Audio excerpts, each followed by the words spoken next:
ఒకసారి డ్యూట్రానమీ 31:6 ఒకసారి చదువుకుందాం. ద్వితీయోపదేశకాండము 31:6. భయపడకుడి, వారిని చూసి దిగులు పడకుడి. నీతో కూడా వచ్చేవాడు నీ దేవుడైన యెహోవాయే. ఆయన నిన్ను విడువడు, నిన్ను ఎడబాయడు. హల్లెలూయా, హల్లెలూయా. ఈ మాసమంతా ఈ వాగ్దానము మనకి దేవుడు ఇస్తున్నాడు అనుకుంటున్నాను. పొద్దున ఒక వాగ్దానం ఇచ్చాడు. అలాగే ఈ మాసంలో దేవుడు మనకి ఏమి ఇస్తున్నాడంటే, నీతో భయపడకుడి. చెప్పండి, ఏమంటున్నాడు? భయపడకుడి. Do not be afraid. భయం అనేది ఏమైపోయిందంటే, it has become a part of our life కదా. ప్రతి చిన్నదానికి భయపడతాం. ప్రతి సమస్య వచ్చే కానీ మనకు మొదట వచ్చే ఎమోషన్ ఏంటంటే భయం అనేది మనకు వస్తూ ఉంటుంది. మీకు ఒకటి తెలుసండి, 353 రకాల భయాలు ఉన్నాయంట. ఎన్ని రకాల భయాలు? 353 రకాల భయం. జాబ్ విషయంలో భయం, భవిష్యత్ విషయంలో భయం, పిల్లల విషయంలో భయం, తల్లిదండ్రుల విషయంలో భయం, పాము విషయంలో భయం, జాబ్ ఊడిపోతే ఎలాగా, మనుషులు వెళ్ళిపోతే ఎలాగా. అలాగే ప్రతి విషయంలో, మరి ఫ్లైట్ ఎక్కేవాడు అనుకోండి, నేను తిరిగి వస్తానారా. అలాగే దూర ప్రదేశానికి వెళ్ళేవారు, నేను తిరిగి వస్తానారా. ప్రతి ఒక్కరికి it has become a part of life, భయం. But God is saying, Jesus మనకేం చెప్తున్నాడు? భయపడకు. హల్లెలూయా. ఏం చెప్తున్నాడండి? భయపడకు. ఏం చెప్తున్నాడండి? సో నువ్వు భయపడినప్పుడల్లా ఈ మాట చదువుకోండి, భయపడకుడి, వారిని చూచి దిగులు పడకుడి. నీతో కూడా ఎవరు వస్తున్నారు? నీ దేవుడైన యెహోవాయే. ఆయన ఏం చేస్తాడు? మనల్ని విడువడు, మనల్ని ఎడబాయడు. అందరికంటే ఎక్కువ భయపడింది యెహోషువ. అందుకే దేవుడు యెహోషువ మరి 1వ అధ్యాయంలో 7 నుంచి లేక 5 నుంచి చూస్తే, నిబ్బరం కలిగి ధైర్యంగా ఉండు, నేను నీతో ఉన్నాను. 9వ వచనంలో ఏమని చెప్తున్నాడు? యెహోషువ, నువ్వు భయపడకు, నేను నిన్ను విడువను, ఎడబాయను అని దేవుడు చెప్తా ఉన్నాడు. మరి ఎవరు? మన ఇంట్లో ఉన్న ముస్లమ్మ చెప్తుంది భయపడకు అనేది కాదు మన దేవుడు చెప్పే భయపడకు అనేది. That is different, this is different.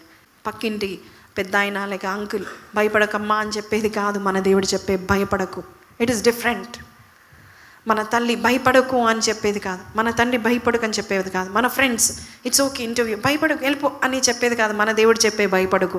మన దేవుడు చెప్పే భయపడకు అంటే ఏంటి అంటే, అర్థం ఏంటంటే యెహోవా నీకు తోడై ఉన్నాడు. ముస్లమ్మ ముచ్చట్లు కాదు, భయపడకు. కొన్నిసార్లు ముస్లమ్మలు చెప్తాను, ఎందుకు భయపడుతున్నావు అంటూ ఉంటారు. ఇంజెక్షన్ ముందు భయపడేదాన్ని. పాస్టర్ గారు చెప్పేవారు, ఎందుకు భయపడుతున్నావు, జస్ట్ కళ్ళు మూసుకో, ఒక చిన్న ఇట్లా గుచ్చినట్టు ఉంటుంది. దాని తర్వాత మన చుట్టూన్న వాళ్ళు లేక పాస్టర్స్ కూడా భయపడకు అని చెప్పేది వేరు, దేవుడు చెప్పే భయపడకు అనేది వేరు. దేవుడు చెప్పే భయపడకు అంటే, భయపడకు, నేను నీతో ఉన్నాను, నీతో నేను వస్తున్నాను, నీకు తోడుగా ఉంటాను, నీకు జయమును దయచేస్తాను. Have I not commanded you? ఏమంటున్నాడు దేవుడు? కమాండ్ ఇస్తున్నాడు, ఆజ్ఞ ఇస్తున్నాడు. ఏమని? నిబ్బరము కలిగి ధైర్యముగా దిగులు పడకము, జడియకము.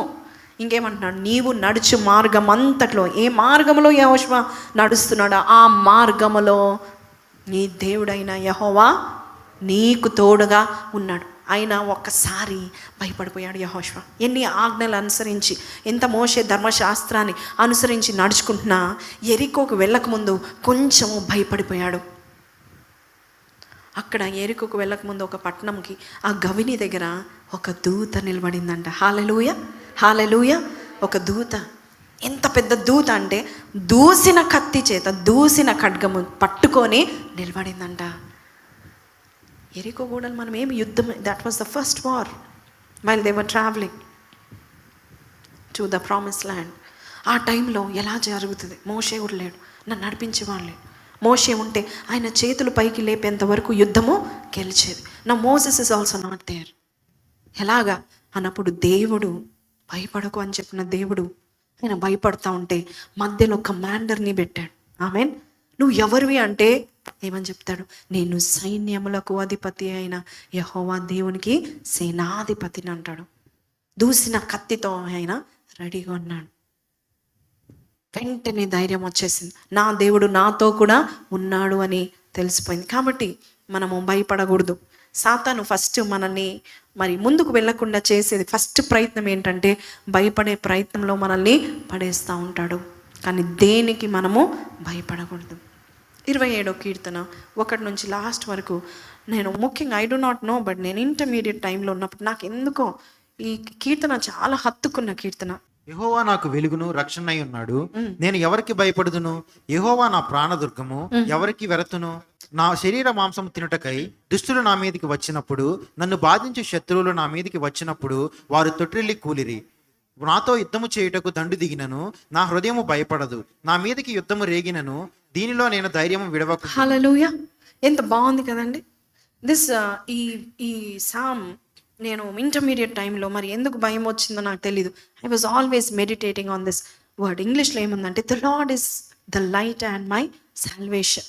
ఈ మాట నేను ఎప్పుడూ గుర్తు చేసుకుంటా ఉంటున్నాను. యునో వెన్ ఎవర్ చూడండి 27:1లో మనం చూస్తే from the starting if you see, యెహోవా నాకు వెలుగును రక్షణ అయి ఉన్నాడు. He is my light and my salvation, whom shall I fear. నేను ఎవరికి భయపడుతున్నాను. ఇంకా యెహోవా ఎలాగున్నాడు? నా ప్రాణ దుర్గంగా ఉన్నాడు. నీ ప్రాణానికి ఒక దుర్గం ఉంది. ఆ దుర్గం ఎవరు? You have a strong hold in your life. ఒక కోట. యెరూషలేము చుట్టూ కొండలు ఎలాగ ఉన్నాయో దేవుడు అంట తన ప్రజల చుట్టూ ఉన్నాడని 125వ కీర్తనలో మనం చూస్తూ ఉంటున్నాం. అలాగే మన చుట్టూ ఎవరున్నారు నీ చుట్టూ? ఎందుకు భయపడాలి? దావీదు భయపడినప్పుడు ఏం చేశాడు? దేవుని స్తుతించాడంట. God works in our worship. అంటే మనం ఆరాధిస్తూ ఉంటుండగా దేవుడు పని చేస్తూ ఉంటాడు. సో దావీదుకు భయం సంభవించినప్పుడు చూడండి కీర్తనలో 56వ కీర్తన 3 నుంచి చదువుదాము.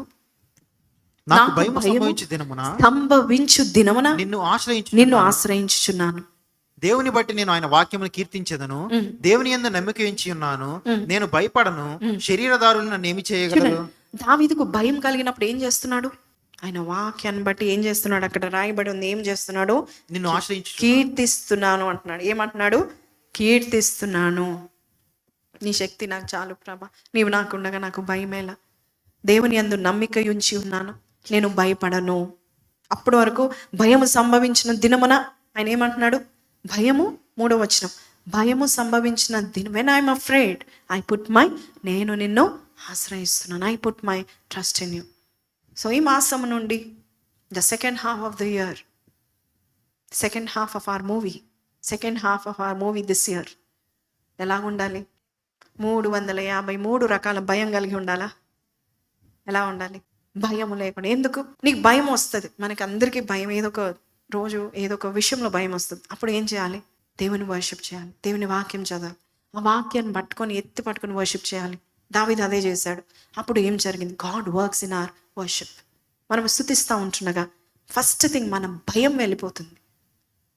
మనమే స్తుతి, దేవుని ఏదో గ్లోరిఫై చేస్తే, ఆయనను మ్యాగ్నిఫై చేయడం, నేను ఆయనను మహిమపరుస్తున్నాం అంటారు కొంతమంది.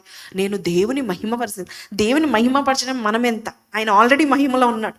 ఆయనను మహిమపరిచే అంత ఆధిక్యత దేవుడు మనకిస్తేనే. అంతేగాని ఆ మహిమపరుస్తున్నాం, we are magnifying the goodness of God. అంటే దేవుని మహిమపరుస్తున్నాం అంటే ఏంటి? మనలోన భయాలు వెళ్ళిపోవాలి, మనము దేవుని గురించి తెలుసుకోవాలి. ఆయన శక్తి గురించి మనం పాడుతున్నప్పుడు, కీర్తిస్తున్నప్పుడు, ధ్యానిస్తున్నప్పుడు మనలో ఉన్న బలహీనత వెళ్ళిపోతుందంట. నాకు దేవుడు ఉన్నాడు, నాకు చాలు, నా బలం సరిపోదు, ఆయన బలం ఉంది కదా, నేను ముందుకు వెళ్తాననే ధైర్యం దావీదుకు ఉంది. ధైర్యం. గొలియాతుని చూస్తే ఎవరైనా, సౌలు లాంటి మనుషులు, సౌలు చుట్టూన్న సేనాధిపతులు అందరూ కూడా భయపడిన వారు, they are best warriors, but వాళ్ళు కూడా భయపడ్డారు. అలాంటిది దావీదు భయపడలేదు. ఎందుకంటే నేను ఎవరి పేరట వస్తున్నానని చెప్పాడు? దేవుని పేరట, సైన్యములకు అధిపతి, జీవాధిపతి అయిన దేవుని పేరట నేను నీ యొద్దకు వస్తున్నాను అంటున్నాడు. మన జీవితంలో మన భయాలను కొట్టివేసే దేవుడు మనకున్నాడు. భయపడకు అని చెప్తున్నాడు. వారిని చూసి దిగులు పడకు అంటున్నాడు. నువ్వు ఎక్కడికి వెళ్తున్నావో నేను నీకు తోడుగా వస్తున్నాను అంటున్నాడు. గుండె ధైర్యం ఉందా మనకి? ఏం ధైర్యం ఉండాలి? గుండె ధైర్యం. ఎవరి మీద ఉండాలి? నీ గుండెల్లో దేవుడు ఉంటే ధైర్యం ఉంటుంది, గుండె ధైర్యం ఉంటుంది. Hallelujah. Even if everything is shaking. 46వ కీర్తన ఒకసారి 1, 2, 3 చదువుదామండి. చాలా అద్భుతమైన దేవుడు మనకు ఆశ్రయము, దుర్గమునై ఉన్నాడు. ఆపత్కాలంలో ఆయన నమ్ముకొనదగిన సహాయకుడు. కావున భూమి మార్పు పొందినను, నడి సముద్రంలో పర్వతములు. అంటే నీ కళ్ళ ముందు భూమి మారిపోతున్నా, ఎండిపోతున్నా, అంతేకాదు నడి సముద్రంలో ఏం పడిపోతున్నాయి? పర్వతములు మునిగినను, వాటి జలములు ఘోషించినను. కొంచెము జలములు ఘోషిస్తేనే మనకు భయం వస్తుంది. వాటి జలములు ఘోషించిన నురుగు కట్టినను, ఆ పొంగునకు పర్వతములో కదిలిపోయినను. ఏ పొంగునకు? సముద్రపు పొంగునకు. మనము భయపడము. హల్లెలూయా, హల్లెలూయా. మనము భయపడము, మనము జడియం. No matter what. Let me tell you what testimony. So అన్నకి నేను మెసేజ్ చేశాను ఈరోజు. ఏమనంటే, షల్ ఐ కమ్, జోజీ ఒక్కతే ఉంటుందేమో, probably I have to stay with Joji అని చెప్పినప్పుడు, మరి మనం యాక్టివిటీ అన్నాం, అది అన్నాం కదా, వై డోంట్ యు కమ్ అని అన్నారు. మరి జోజీ దగ్గర ఎలాగంటే, సరే అని మానసాన్ని పెట్టాం. అయితే విశ్వాసముతో యాజ్ ఐఎమ్ కమింగ్ విత్ సమ్లితో మేము వస్తూ ఉంటుండగా నేను జస్ట్ ఐ మిస్ థింకింగ్ అనమాట, Lord I'm doing your work. I know as a mother I want to be with my daughter. నాకు ఉండాలి.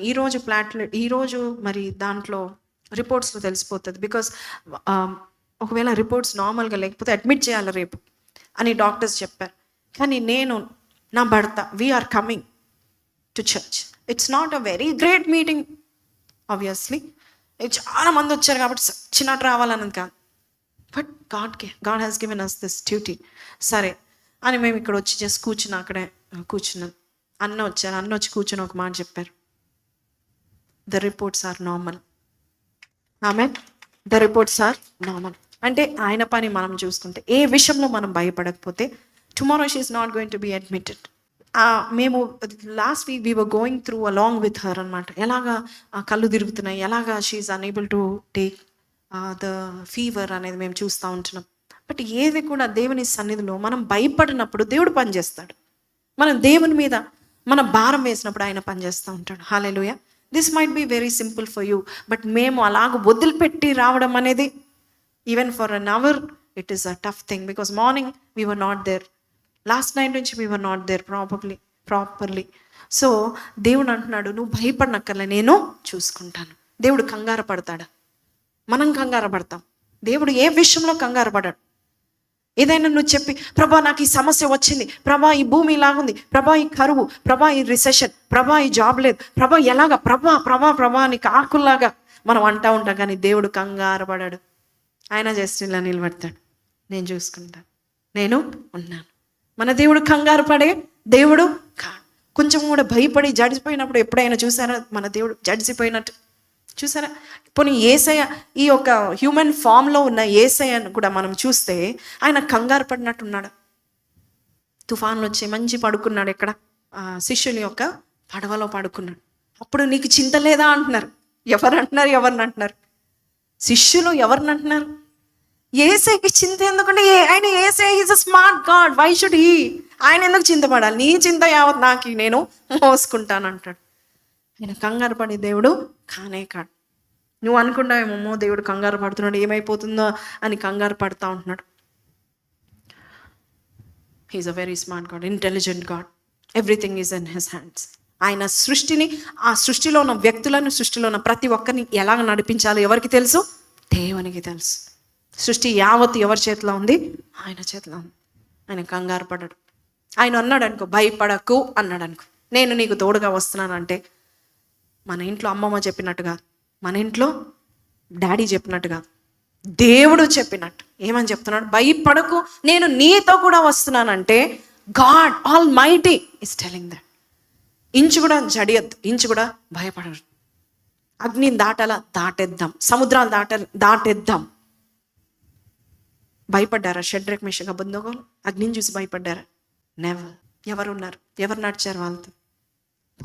పోనీ దానియేలు భయపడ్డాడు, ఏడ్చుకుంటే వెళ్ళాడని ఉందా బైబిల్లో? లేక ఆ యొక్క సింహం బోన్లో వేసాడు, వద్దు అన్నట్టున్నాడా? He was walking.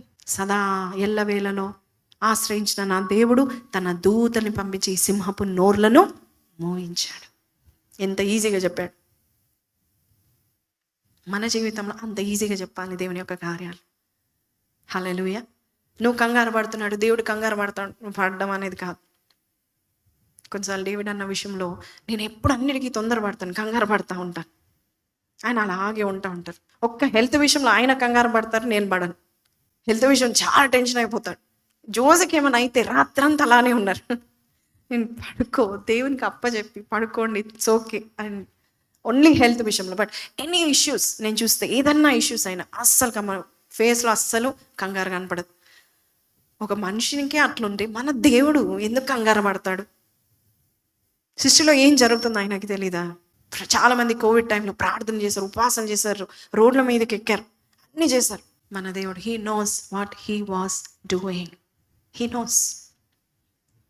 కోవిడ్ తర్వాత ఇంకా అత్యధికంగా బిజినెస్, అత్యధికంగా జాబ్స్, అత్యధికంగా కార్యాలు, అత్యధికమైన బ్లెస్సింగ్స్ మనం చూడట్లేదా? ఇంతగా దేవుడు మనం పోషించుకోలేదా? ఏమైపోతామా అనుకున్నాం, రేపు కూడు ఉంటుందా లేదా అనుకున్నాం, ఎలా కట్టాలి రెంట్ అనుకున్నాం. మేము రెంట్ కరెక్ట్ టైంకి కట్టడం, ఏ రెంట్ కూడా నిజం చెప్పాలండి, కోవిడ్ టైంలో ఓన్లీ 2 months రెంట్ మనం ఇక్కడ చేయలేదు కాబట్టి ఓన్లీ 2 months రెంట్ మాఫ్ చేశాడు ఓనర్. కానీ కోవిడ్ టైంలో all the months we paid the rent.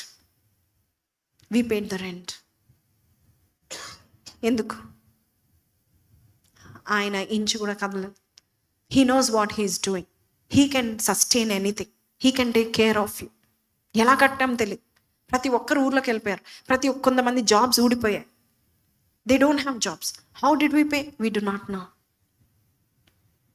ఒకవేళ మిగిలి ఉన్న రెంట్ కూడా మీ అందరికీ తెలుసా? సాక్ష్యం. లాస్ట్ మూమెంట్కైనా దేవుడు దిగి వచ్చి నిలబడతాడు అంతే. నీ బిడ్డ, నీ కొరకు, నా కొరకు దేవుడు నిలబడతాడు. ఆమేన్, హల్లెలూయా. ఆ యుద్ధము యెహోవాదే. ఇందాక మనము పాడాం, యుద్ధము యెహోవాదే, యుద్ధము ఎప్పుడైనా యుద్ధానికి వేసే కంగారు పడుతున్నట్టు వెళ్ళడం మీరు ఎప్పుడు కూడా ఊహించుకోకండి. ఆయన జయశీలుడుగా వెళ్తాడు. He knows he will win the battle. ఆమేన్, హల్లెలూయా. సిలువకి ఎక్కడ యేసు ప్రభు అప్పుడు నీ చిత్తమైతే ఈ గిన్నె నా యొద్ద నుండి తొలగించు అని చెప్పాడు. ఆ ఒక్కసారి కన్నీరు కార్చాడు. కానీ ఎలాగ వెళ్ళాడు? సిలువ ఎదురెదురుగా వెళ్ళాడు. పిలాతు అంటాడు, ఇప్పటికైనా నువ్వు ఒక్క మాట సెలవివ్వు, నా అధీనంలో ఉంది నిన్ను తప్పించడానికంటే. ఏమంటాడు? ఏదైనా దేవుడి నుంచి రావాల్సిందే. కంగారు పడలేదు, వెళ్ళిపోయాడు. మనందరి కొరకు చనిపోయి జయశీలుడుగా పునరుద్ధాన శక్తితో లేచాడు. అలాగే మనకు కూడా మనం కంగారు పడద్దు. అబ్రహాం విషయంలో అబ్రహాం కంగారు పడలేదు. దేవుడు అంటాడు ఇస్సాకునివ్వు అంటే కంగారు పడలేదు. కంగారు పడకుండా ఇచ్చాడు. విశ్వాసంతో హెబ్రీ పత్రికలో 11లో ఉంటుంది, ఏమంటే అబ్రహాము చనిపోయిన వాని సహితం పునరుద్ధానం శక్తితో లేపగల శక్తి దేవునికి ఉందని ధైర్యంగా వెళ్ళాడంట. ఆమేన్, హల్లెలూయా. సో మన జీవితంలో మనం కంగారు పడాల్సిన అవసరము లేదు. నువ్వు భయపడకు, నేను నీకు తోడుగా ఉంటాను. ఆమేన్.